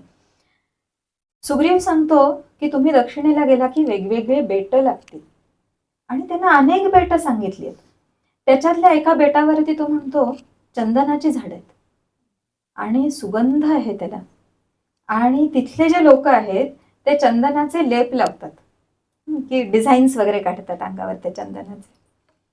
तर असं मॉरिशसमध्ये की तिथे चंदनाची एक प्रजाती आहे वेगळी आणि तिथले लोक आजही ते चंदनाचा लेप वगैरे लावत असतात. त्यानंतर अजून बरेच आयलँड सांगितलेत. आता त्यातले जे काही आयलँड्स आहेत ते आयलँड्स ब्रिटिशांचा कंट्रोल आहे त्याच्यावर. कोको आयलँड्स, आणखीन कुठले कुठले. आणि ह्याच्यामध्ये सगळ्यात महत्वाचा उल्लेख करायला पाहिजे तो म्हणजे श्रीलंकेचा. की रामायणामध्ये जेव्हा लंकेकडे चाललेत तेव्हा ते आग्नेय दिशेला जात नाहीत, तर नैऋत्य दिशेला जातात. फार पूर्वीपासून असं आहे की नैऋत्य दिशा ही आहे ही राक्षसांची दिशा आहे. निवृत्ती नावाची देवी आहे ऋग्वेदामध्ये. आणि ती जी देवी आहे ती दुष्ट देवता आहे, की तिच्यामुळे रोगराई येतात वगैरे वगैरे, असं तिचं म्हणजे तिच्यापासून घाबरून राहा अशी ती देवता आहे. पुढे गेल्यावर ती राक्षसी झाली आहे, की तो राक्षसांची ती दिशा पण राक्षसांची आणि निवृत्ती ही राक्षसच असं म्हटलेलं आहे. त्यामुळे असं वाटतं की कदाचित लंका ही आहे ही नैऋत्याला असावी आणि नैऋत्याला आहे म्हणून ते राक्षस आहेत, राक्षस राजे. तर हे एक कारण आहे. दुसरं असं आहे की आपण पाहिलं सुरुवातीला की लंका आणि म्हणजे श्रीलंका आणि भारत तर जोडलेलेच होते 14,000 वर्षापूर्वी. तर तिथे जाताना सेतू वगैरे बांधायचा प्रश्नच आला नसणार आहे. श्रीलंकेचं जुनं नाव जे येतं ते सिंहल द्वीप म्हणून येतं, किंवा त्याचं नाव येतं तंबपर्णी किंवा ताम्रपर्णी. तिथल्या नदीवरून त्याला पडलेलं ते नाव आहे. अगदी ग्रीक नकाशांमध्ये पण असंच नाव येतं. अगदी कधी 1974 मध्ये त्यांनी आपलं नाव बदलून श्रीलंका करून घेतलं. आणि आता तिथे ना त्यांनी खूप छान डेव्हलप केलंय. इथे अशोकवन होतं, हे रावणाचं फोर्ट आहे, इथे युद्ध झालं होतं वगैरे, किंवा हे जे पाऊल मोठंच्या मोठं आहे हे हनुमानाचं आहे वगैरे, असं त्यांनी खूप छान डेव्हलप केलंय. आणि त्यांचं त्याच्यामुळे टुरिझम खूप छान चाललंय. गंमत आहे तिथे की तिथे सीतेचं मंदिर आहे. आणि माझी मैत्रिणी तिथे गेली होती, तिने तिच्या हाताने सीतेची आरती वगैरे तिथे झाली. तर हे सगळं छान आहे आणि त्यांना त्याच्यामधनं उत्पन्न मिळते ते चांगलंच आहे. So let that be, nothing about it. पण आपल्याला समजा जर का अगदी इतिहासाच्या दृष्टीनं पाहायचं असेल तर श्रीलंका ही काही रावणाची लंका नाही. लंका म्हणून जे सांगितलेलं आहे तर लंका ही उज्जैनच्या लॉन्जिट्यूडवरती आहे. आणि उज्जैनचं लॉन्जिट्यूड आपल्यासाठी अतिशय महत्वाचं होतं, कारण that was a prime meridian, की सगळं आपण तिथून मोजणार. तिथून इकडे पूर्व, इकडे पश्चिम, तिथून वेळ मोजणार. म्हणजे आजही आपल्या पंचांगांमध्ये उज्जैनची वेळ वगैरे दिलेली असते. तर उज्जैनमधून जी जाणारी रेखा आहे ती इक्वेटरला लंकेमधून जाते. ती जागा म्हणजे लंका. आणि ती कुठे येते तर आत्ता जे मालदीव बेट आहेत, मालदीव म्हणजे त्याचं जुनं नाव आहे मालाद्वीप, द्वीपांची माला. आणि त्याच्यामधल्या माले ही त्यांची जी राजधानी आहे त्याच्या थोडंसं पूर्वेला ते ठिकाण येतं. तर तिथे आता आज ऍक्च्युली कुठलंही बेट नाही आहे. कदाचित बुडून गेलं असेल, काही झालं असेल, ते आपल्याला माहिती नाही, सांगता येत नाही. पण रामायण वाचून जे आपल्याला लक्षात येतं की लंका ही तिथे असावी. दुसरी गोष्ट अशी आहे की सुग्रीवाला फार लंकेबद्दल माहिती नाहीये. तो सांगू शकतो की साधारण इथे लंका आहे एवढंच. त्यामुळे होतं काय की जेव्हा हनुमान लंकेत जातो तेव्हा हनुमान लंकेत गेल्यानंतरच मग त्याला सगळे त्याच्यातले डिटेल्स कळायला लागतात. तिथे त्याच्या समोर येतात की तिथे 4 सुळ्यांचा हत्ती आहे, किंवा तिथे रावणाचा एवढा मोठा प्रासाद आहे, किंवा तिथे ते अशोकवन आहे की तिथे एका झाडाखाली सीतेला बंदिवान करून ठेवलेलं आहे. आणि तिथे गंमत होते एक की लंका जी आहे ही अगदी बरोबर इक्वेटरवर आहे. त्यामुळे इक्वेटरच्या इकडे गेलं की ऋतू बदलतात, इकडे आलं की ऋतू बदलतात, बरोबर विरुद्ध ऋतू ना. गंमत अशी होते की वाल्मिकी जेव्हा हनुमानाच्या मुखातून वर्णन करतायत तेव्हा तिथे असं वेगळंच वाटतं की अरे हा ऋतू कुठे आला, तो तर अमक्या ऋतू चालला होता आणि हे का असं का वर्णन आलंय. तर त्याचं कारण असं आहे की त्याला जसं दिसतंय तसं तो सांगतोय. आणि अशा प्रकारे सांगत असल्यामुळे आपल्याला एक फॅक्ट जे असतील की आपल्याला चुकीचं जरी वाटलं तरी जे फॅक्ट आहे त्याचं नोंदणी अशी आपल्याला ही वाल्मिकी रामायणात दिसते. सुग्रीव ह्या दक्षिण दिशेबद्दल अजून एक सांगतो की तो म्हणतो इथून पुढे गेलं की यमाची राजधानी येते. अँटार्क्टिकाला तो यमाची राजधानी म्हणतोय. कोणीच नाही तिथे, काहीच नाही, अत्यंत थंड आहे.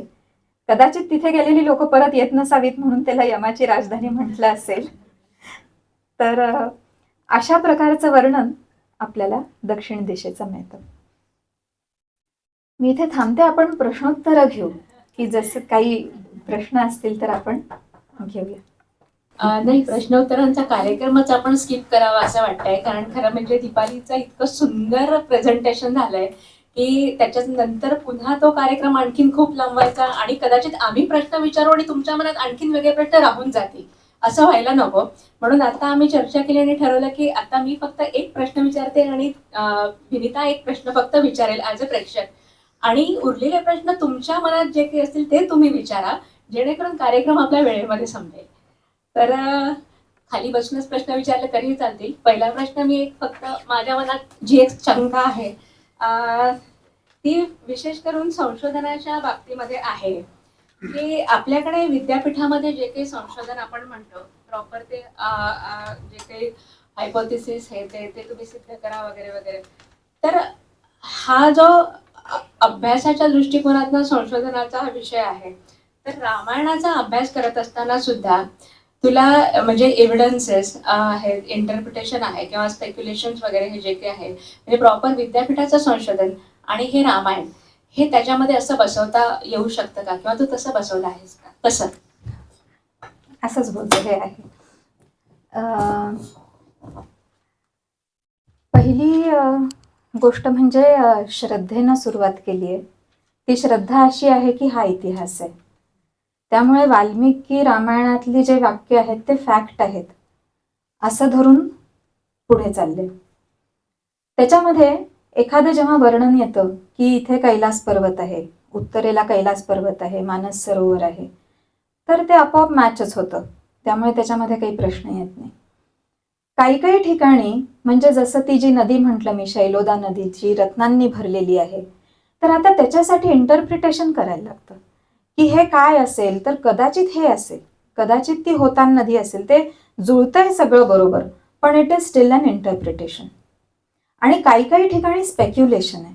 ते स्पेक्युलेशन असं की पॅसिफिक ओशन आपल्याला ओलांडून कसा काय जाता येईल, तर मग असं कोणी गेलेलं आहे का आधी, मग त्याच्यासाठी काही एव्हिडन्स आहे का, मग हे जॅपनीज लोकांनी काय केलंय, जर्मन लोकांनी काय केलंय, अमेरिकन लोकांनी काय केलंय, आणि तिथले ते पॉलिनेशिया मधले जे लोक होते त्यांचा पण असा पूर्वीचा इतिहास आहे की ते साऊथ अमेरिकेमधून पॉलिनेशियामध्ये वगैरे बोटीनं आलेले होते.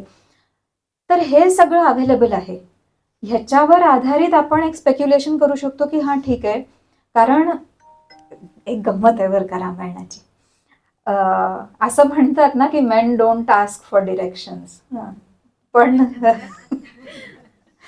पण रामायणात तसं दिसत नाही. राम विचारतो की अगदी ते भारद्वाजांच्या आश्रमात जातात, तिथे जाऊन ते विचारतात की इथून पुढे आम्ही चित्रकूटमध्ये कसं जाऊ, मग ते रस्ता सांगतात, मागच ते मुनींचा आश्रम पाहिजे, मग ते परत चौकशी करतात, 2-4 आश्रमांमध्ये चौकशी करून मग ते पोचतात अगस्त्य आश्रमामध्ये. तर तसं जेव्हा सुग्रीव सुद्धा चाललेला आहे ह्या प्रवासावर, त्याला पहिल्यापासून त्याचं डेस्टिनेशन माहिती असेल असं मे बी नसेल माहिती. तिथले तो लोकांबद्दल सांगतोय की तिथे असे लोक आहेत, तसे लोक आहेत. तो कदाचित प्रत्येक बेटावर जाऊन तिथून पुढे कसं जायचं विचारत असेल आणि मग तिथून एक एक हॉप करत जात असेल. तर हा जो सगळा भाग आहे हा स्पेक्युलेशन आहे. आणि पुस्तकामध्ये तसं बऱ्यापैकी लिहिण्याचा प्रयत्न केलाय. होपफुली झालं असेल की हे इंटरप्रिटेशन आहे, हे फॅक्ट आहे, हे स्पेक्युलेशन आहे, इथे एव्हिडन्स आहे, किंवा इथे अजून कॉर्पोरेटरी एव्हिडन्स असा आहे. तर हे अशा प्रकारे पुस्तकात पण लिहिलेलं आहे आणि हा ओव्हरऑल अभ्यास अशा प्रकारचा आहे. याच्यामध्ये अजून ही सुरुवात आहे, ह्यावर खूप संशोधन करायला पाहिजे. अनेक गोष्टी अशा आहेत की त्या कळत नाहीत की हे शाल्मली बेट म्हटलंय, नक्की कुठलं असेल ते माहिती नाही, किंवा एक ऋषभ पर्वत म्हणून सांगितलंय, ते कुठला असेल तो पर्वत ते माहिती नाही.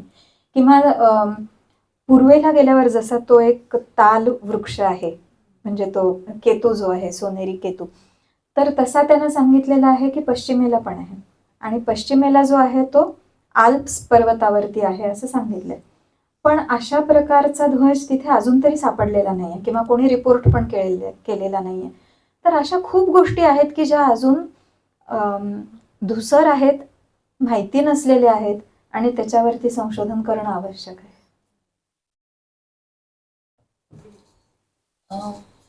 अजून एक प्रश्न असा आहे ह्याच्यातला की आता हे आपण वैज्ञानिक संदर्भ बघितले, प्रामुख्याने वाल्मिकी रामायणातले होते. तर इतर रामायणांचाही तुझा अभ्यास झालेला आहे, मग त्या रामायणांमध्ये असे संदर्भ आढळतात वैज्ञानिक, का त्याच्यामध्ये लोककथांवर आधारित ते रामायण आहे? इतर जी रामायणं आहेत ते काही काही ट्रान्सलेशन्स आहेत की जिथे ट्रान्सलेशन आहे ते तसंच्या तसं पण केलेलं असेल ट्रान्सलेशन, त्यामुळे वाल्मिकी रामायणात जे मिळतं ते त्याच्यात मिळेल. काही काही रामायणांमध्ये जसं मी सांगितलं की जे शीख रामायण आहे ते वीररसपूर्ण आहे, तर त्यामुळे त्याच्यामध्ये वेगळ्या गोष्टी आलेल्या आहेत. किंवा जैन रामायण आहे ते तर अगदीच वेगळं आहे, म्हणजे आपल्याला वाचताना फारच मजा वाटते ते की हे वेगळंच गोष्ट आपण ऐकतोय असं वाटू शकतं. त्यामुळे वैज्ञानिक गोष्टी आहेत का किंवा त्याच्यामधलं काय घ्यावं, कशाचा अभ्यास करावा हे त्या त्या रामायणावरती अवलंबून आहे. काही रामायणांमध्ये असेल, पण परत ते रामायण ज्या काळात लिहिलेलं आहे त्या काळासाठी ते असणार. याच्यात कुठे असा उल्लेख आला का रामायणात की पृथ्वी सपाट आहे की गोल, म्हणजे जो बराच वादाचा विषय की earth is flat or it is round, तर तसं कुठे उल्लेख होता? सुग्रीव सांगतो की त्यानं जी पृथ्वी पाहिलेली आहे, तो म्हणतो मला पृथ्वी ही गाईच्या पावलासारखी दिसली, खुरासारखी. आणि तो म्हणतो त्याच्या वर्णनावरून असं वाटतं की तो कदाचित उडत जात होता, की मे बी ग्लायडर सारखं काहीतरी असेल, खूप उंचावरून नाही पण थोड्या उंचीवरून, कारण त्याचं जे वर्णन आहे ते तसं दिसतं. आणि तो म्हणतो की मला ही पृथ्वी वेगवेगळ्या मिनरल्सच्या रंगांनी रंगलेली आणि आरशामध्ये माझं प्रतिबिंब पाहावं तशी दिसलेली आहे. तर गोल आहे का तर असं स्पेसिफिकली म्हटलेलं नाही आहे. गाईच्या खुराच्या आकारासारखी दिसली असं म्हटलेलं आहे. माझा प्रश्न थोडा वेगळा आहे. मी पूर्वी असं ऐकलेलं आहे की सीता ही रावणाची मुलगी होती. यावर तुम्ही काय प्रकाश मला पुढे दिसतोय का? काही रामायणांमध्ये असं म्हटलेलं आहे की सीता रावणाची मुलगी होती असं. आणि पण सी अगेन, तुम्हाला जर का खरं खरं शोधायचं असेल तर you have to go to Valmiki Ramayana. मग वाल्मिकी म्हणजे अमक्या रामायणासाठी सीता रामायणाची मुलगी, रावणाची मुलगी होती. पण जर का सत्य पाहिजे असेल तर आपल्याला वाल्मिकी रामायणातच जायला पाहिजे. आणि वाल्मिकी रामायणामध्ये असं आहे की ती सापडलेली मुलगी आहे ना, दत्तक घेतलेली अशी मुलगी आहे. त्यामुळे जनकाला काळजी होती तिच्या लग्नाची, की आता हिला लग्नात द्यायचं म्हटल्यावर ते सगळं येतं ना की काय गोत्र आहे वगैरे वगैरे, तर म्हणून मग त्यांना तो पण ठेवला असं. पण वाल्मिकी रामायणामध्ये सीता ही यज्ञासाठी जमीन नांगरत असताना सापडलेली मुलगी आहे. माझा एक प्रश्न होता. 14,000 वर्षापूर्वी जर आपण कालगणना पकडली तर त्या काळी जी वानर सेना होती ती जी वानरं होती ती नंतर इव्हॉल्व्ह झाली माणसांमध्ये का? त्यांचं पुढं काय झालं? खूप खूप छान प्रश्न विचारला, थँक्यू. वानरांचं वर्णन कसं येतं ते मी सांगते. की सगळ्यात पहिल्यांदा सुग्रीव सांगतो हनुमानाला की ते दोघं जण येत आहेत, तर ते दिसत आहेत तर तापसी वेशातले, पण त्यांच्या हातात धनुष्यबाण आहे आणि ऋषीमुनींसारखे काही ते दिसत नाही आहेत, कारण ते अत्यंत चपळ आहेत आणि ते राजकुमार आहेत असं वाटतंय. तर तू जाऊन शोध घेऊन ये की ते नक्की कोण आहेत. आणि म्हणून हनुमान जेव्हा निघतो त्यांना भेटायला, तेव्हा तो आपला वानर वेश उतरवून ठेवतो आणि ब्राह्मणाचा वेश घेतो आणि मग त्यांना भेटायला जातो असं वर्णन आहे. असं 3-4 वेळेला म्हटलेलं आहे की वानर वेश उतरवून ठेवला. युद्धाच्या वेळेला राम पूर्ण सेनेला सांगतो की तुम्ही तुमच्या वानर वेशच ठेवा, म्हणजे आम्हाला कळेल की राक्षस कोण आणि वानर कोण, म्हणजे आपले कोण आणि परके कोण हे कळेल. त्यानंतर वालीचा वध केला. वाली वध केल्यानंतर त्याच्यावरती अंतिम संस्कार केले. तर ते अंतिम संस्कार करताना वैदिक पद्धतीनं अंतिम संस्कार केलेले आहेत. त्याच्यावर वैदिक मंत्र म्हटलेले आहेत. सुग्रीवाला राज्याभिषेक केला तेव्हा पण वैदिक मंत्रांचा घोष झालेला आहे. जटायूचा मृत्यू झाल्यावर रामानं जटायूला अग्नी दिलेला आहे, त्यावेळेला पण राम आणि लक्ष्मणानं वैदिक मंत्र तिथे म्हटलेले आहेत. आणि सेम फॉर राक्षस ऑल्सो, की रावणाचा मृत्यू झाल्यानंतर त्याला अग्नी दिलेला, अग्निसंस्कार झालेला आहे. आणि हनुमान जेव्हा लंकेमध्ये गेला आहे तेव्हा तो म्हणतो की मला सगळीकडनं वेदांचे घोष ऐकू येत होते. त्यामुळे हे जे सगळे लोक आहेत की हे मानव आहेत, वानर आहेत, जटायू, जांबुवानसारखे लोक आहेत आणि राक्षस आहेत, हे सगळे एकाच काय बरं म्हणायचं एकच संस्कृतीचं पालन करणारे लोक आहेत.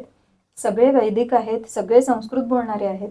गंमत अशी आहे की सीता जेव्हा सापडते हनुमानाला तेव्हा हनुमान विचार करतो आता मी हिच्याशी कुठल्या भाषेत बोलू, प्राकृतमध्ये बोलू का संस्कृतमध्ये बोलू. किंवा हनुमान जेव्हा रामाशी बोलतो तेव्हा एक सर्वपूर्ण राम हनुमानाच्या बोलण्याचं, भाषेचं कौतुक करतो की कम्युनिकेशन कसं असावं. हा हनुमान कसा बोलतोय ऐक लक्ष्मणा, त्याचं ग्रामर अत्यंत करेक्ट आहे. त्याचे शब्द असे आहेत की जे केवळ ज्यांनी वेद शिकलाय अशाच लोकांचे शब्दोच्चार इतके चांगले असू शकतात. आणि त्याचा बोलण्याचा जो गती आहे ती खूप जास्त नाही, खूप कमी नाही. तो बोलताना त्याच्या चेहऱ्यावरती हास्य आहे. तो असं करून बोलत नाही, दात क्लेंच करून बोलत नाही, प्रसन्न मुखानं तो बोलत आहे. इतकं वर्णन केलंय म्हणजे हा खरं तर धडा प्रत्येक शाळेत असायला पाहिजे की कम्युनिकेशन स्किल्स कसे असावेत. तर एनिवेज सांगायचं असं की वानर जे आहेत हे मानवच आहेत. ते कदाचित कुठला तरी एक शेपूट लावून घेत असतील, एक मुखवटा लावत असावेत आणि मानवच आहेत ते. एक आता नवीन प्रश्न तयार असा झाला की तुम्ही सांगितलं की रावणाची राजधानी माले होती, मालदीव. मग राम सेतू कसा रेफरन्स कसा येईल? कारण नल जो सेतू बांधला तर लंकेकडे बांधलाय, राम सेतू म्हणतो आपण. हो, मग हा मालेकडे सेतू कुठे गेला? तो जो सेतू बांधला होता, आता नल ह्या शब्दाचा अर्थ आहे बांबू, की आपण नाली म्हणतो ना, इट कम्स फ्रॉम बांबू, की असं अर्ध कापलं की पाईप सारखं वापरता येतं. तर म्हणून नल हा जो आहे तो बांबू वापरून आर्किटेक्ट म्हणजे काहीतरी बांधकाम करणारा असा आहे, म्हणून त्याचं नाव नल आहे. मग एक काहीतरी कथा येते की त्याला आशीर्वाद मिळाला होता की त्यानं असं पाण्यात काही टाकलं तरी ते बुडणार नाही. आता बांबू कसा बुडेल? तर त्यानं जो तो सेतू निर्माण केला तो टेम्पररी सेतू होता, तो टिकणं शक्य नाही. त्यामुळे आपल्याला त्याचे अवशेष मिळतील किंवा मिळावेत अशी आपण अपेक्षा करणं चुकीचं आहे. ही पहिली गोष्ट. दुसरी गोष्ट, श्रीलंका तर कनेक्टेडच होती भारताला, त्यामुळे त्यांनी बांधलेला पूल हा तिकडच्या बाजूला असणार आहे, मालदीवकडे जाणारा, आणि तो पूल काळाच्या ओघामध्ये नष्ट झालेला असणार आहे. रिलेटेड दुसरा प्रश्न असा की तुम्ही म्हणाला की जी संजीवनी बुटी होती, इथली हिमालयाची बुटी येते आणि ते हनुमानाने नेली आणि लंकेमध्ये ठेवली होती. आता असं एक खरं खोटं माहिती नाही, पण म्हणतात लंकेमध्ये जो एक पहाड आहे त्या पहाडावरचा flora fauna is matching with that plants. हो, Sri Lanka is doing everything for their tourism आणि they are doing it very successfully. म्हणजे रामायणाला उपजीव्य काव्य म्हटलंय तर कोणाकोणाची उपजीविका चाललेली आहे चालू देवी. तुम्हाला मागे त्यांनी जो अभ्यास केलाय त्याच्यामध्ये त्यांनी वाल्मिकींनी दिलेलं वर्णन आणि कालिदासानं दिलेलं वर्णन ह्याचं कंपॅरिझन केलेली आहे. आणि म्हणजे त्याच्यावरतीच आहे ते की कसा गेले असतील वगैरे असा तो थेट. वाल्मिकी रामायण आद्य काव्य आणि वाल्मिकी आदी कवी आहेत. कंब रामायण 12व्या-13व्या शतकातलं वगैरे आहे आणि इंडोनेशियामधलं पण तसंच आहे. वर्तकांनी जेव्हा अभ्यास केला तेव्हा ह्याचा विचार केला नव्हता की समुद्राची पातळी कमी असेल जास्त असेल अशी. तर त्यामुळे खूप जणांचा असा एक समज होता की तिथे अजूनही जमीन काही फार खोल नाही आहे, त्याच्यामुळे तिथे असं कमरेपर्यंतच पाणी लागतं तर तो असा एक समज होता की नलसेतू तिथेच असणार. दशरथानं जेव्हा पुत्रकामेष्ठी यज्ञ करायचं ठरवलं, तर तेव्हा त्यानं आपल्या मंत्र्यांना विचारलं की मी कुणाकडनं हा यज्ञ करून घेऊ, कोण हा यज्ञ करू शकेल. तर तेव्हा त्यांनी ऋष्यशृंग ऋषींचं नाव सांगितलं. तर आता हे ऋष्यशृंग ऋषी म्हणजे शांताचे पती. आणि त्यावेळेला एक वाक्य असं आलंय वाल्मिकी रामायणामध्ये की तो तुझ्या जावयाच्या वयाचा आहे, जावयासारखा आहे. म्हणजे काय की तुला जर का वेळेवर मुलं झाली असती किंवा मुलगी झाली असती तर तिचं आतापर्यंत लग्न झालं असतं आणि ऋष्यशृंग हा त्या वयाचा आहे. एवढं एकच वाक्य येतं. वाल्मिकी रामायणामध्ये त्याला म्हणजे शांताला दशरथाची मुलगी म्हटलेलं नाहीये, पण ते नंतरच्या लोकांनी असं कथा केलेल्या आहेत की मग ती दत्तक दिली होती वगैरे असं. हा, असं एक ती मोठी रामायणामध्ये बऱ्यापैकी अँटी थोडासा view आहे. नंतरचा थोडंसं लेटर आहे. हो, कारण हे जे प्रश्न किंवा ज्या कॉन्ट्रोवर्सीज आहेत त्या बऱ्यापैकी उत्तर रामायणातनं जोडल्या गेल्या आहेत, जे वाल्मिकी काही रामायणात काही नाही आहेत. काही येस. वाल्मिकी रामायणात उत्तर रामायण हे नाहीच आहे का? म्हणजे ओरिजिनल वाल्मिकी रामायण आपल्यापर्यंत जे पोचलेलं वाल्मिकी रामायण आहे त्याच्यामध्ये उत्तरकांड आहे.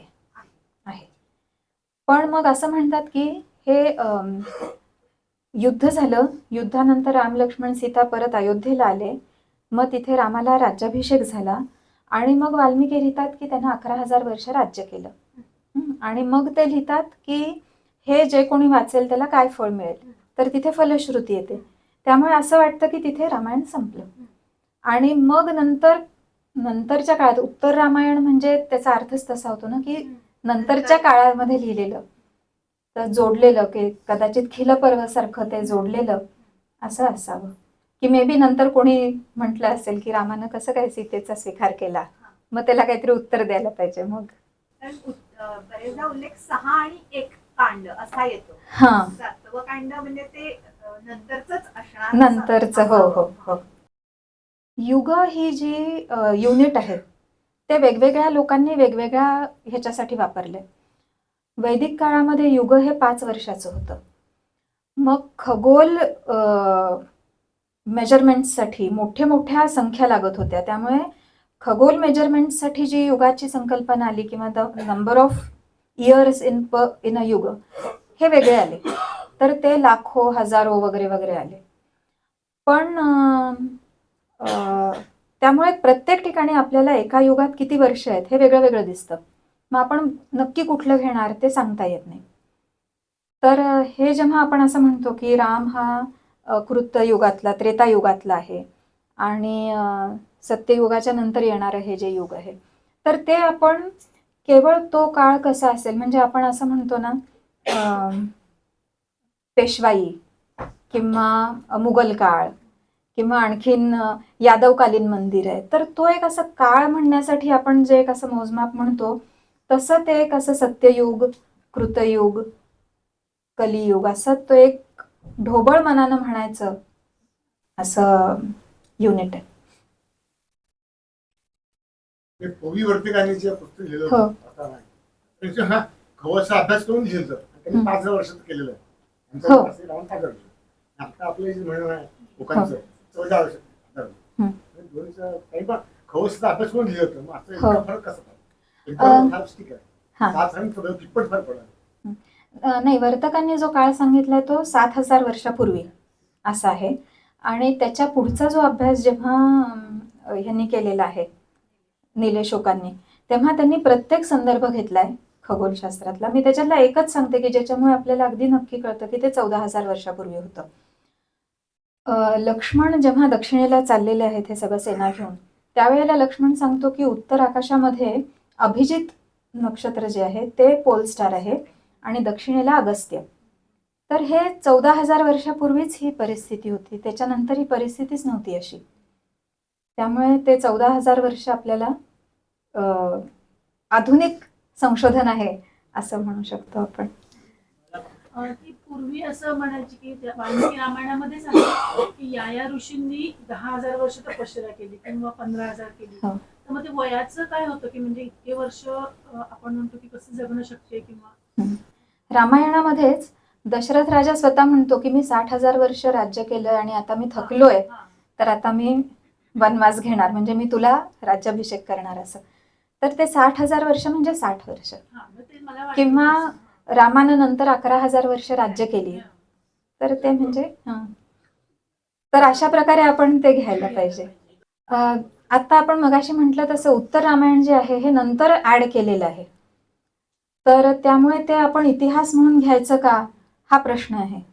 दुसरी गोष्ट अशी आहे की उत्तर रामायणामध्ये सुद्धा जे दिलेलं आहे त्याच्यामध्ये मला असं वाटतं की काही काही एक्स्ट्रीम गोष्टी दिल्या आहेत आणि त्या एक्स्ट्रीम गोष्टी आपल्याला शिकण्यासाठी म्हणून दिल्या असाव्यात, की जसं राजानं प्रजेच्यासाठी अगदी आपली पत्नीचा सुद्धा त्याग करावा हे शिकवलंय.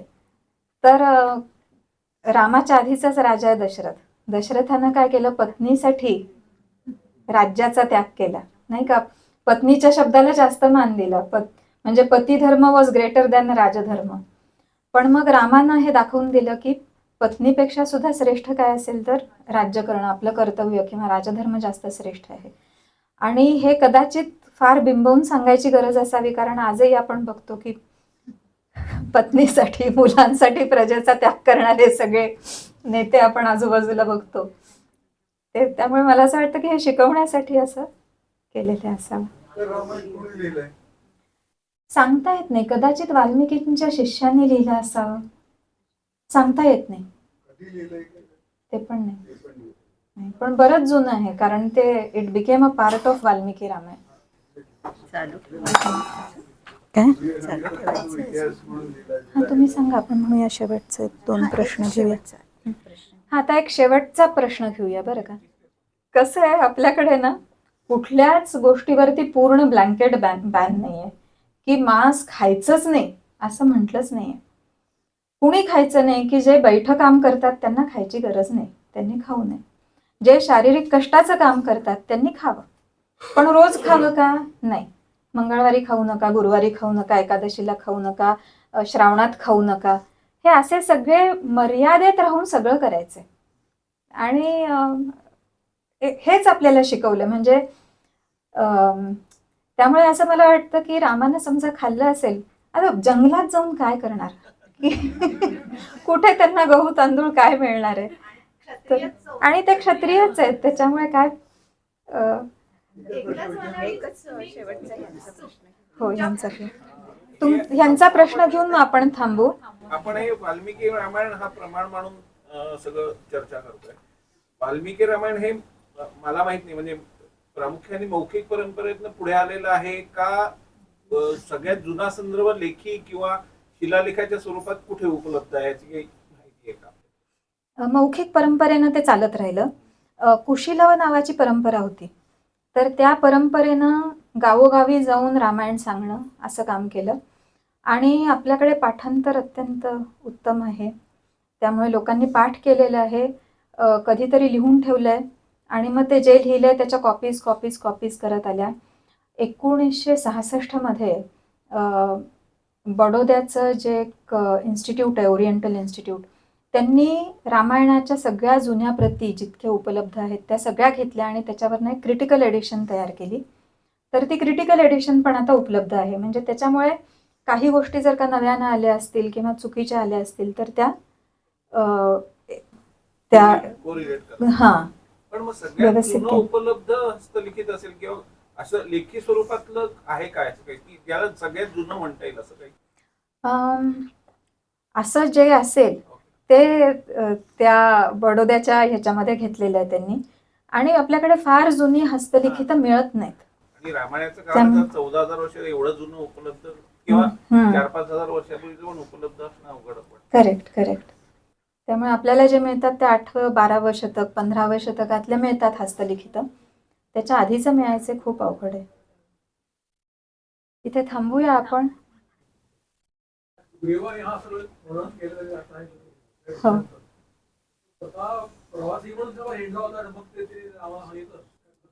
हो, स्वतः गेलेलं आहे, स्वतः पाहिलेलं आहे, प्रत्यक्ष प्रमाण असं आहे. मला तेवढाच प्रश्न होता की तुम्ही जे पुस्तकात उल्लेख केले डिटेल सगळे, तर तुम्ही स्वतः सगळा प्रवास करून बघून नाही. केलेत दरवेळेला की, नाही, काही प्रवास केलेत. मी काही केलेत आणि निलेशजींनी काही प्रवास केलेत. पण प्रत्येक ठिकाणी आम्ही गेलोय असं नाही. म्हणजे उपलब्ध जे आहेत नेटवर किंवा हे त्याच्यावर ते संदर्भ शोधत हो. थँक्यू. काकांचा एक प्रश्न. जी. श्रीलंका जिला आपण श्रीलंका म्हणतो खरी श्रीलंका ती लंका नाही हो. रावणाची लंका नाही. तिथेला ठेवलं होतं पुढे मालदीवमध्ये. हो. मालदीवमधली ती जागा आज दिसते. ते बेट पण दिसत नाही. हा, त्यामुळे आपल्याला म्हणजे माहिती नाही. हे उत्तर बरोबर आहे. ठीक आहे, आपण थांबूया इथे, वेळेअभावी मी आहे.